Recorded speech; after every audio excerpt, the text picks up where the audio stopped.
Yan, sisimulan na nila ang paggawa ng pool.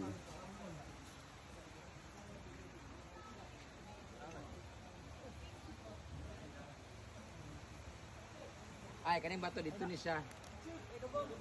Ay, lubong. Elevated man to dito. Diba elevated man to dito? So dito siya din na kinala ilubong.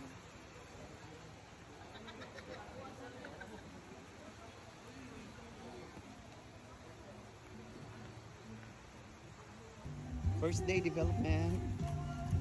Sarap ng gagawing pool. Gusto. Yan na.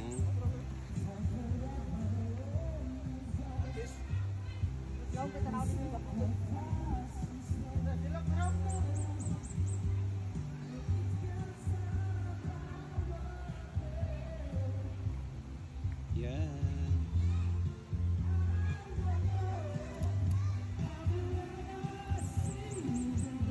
Yan guys, agahan daw nila ang bakbakan para madali matapos ang swimming pool.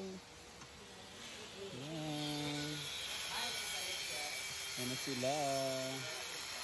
Napaka-early nila guys para madali lang yung matapos at maliguan na natin ang swimming pool. Yan. Para nasa mga 20% yung natapos. Excited na.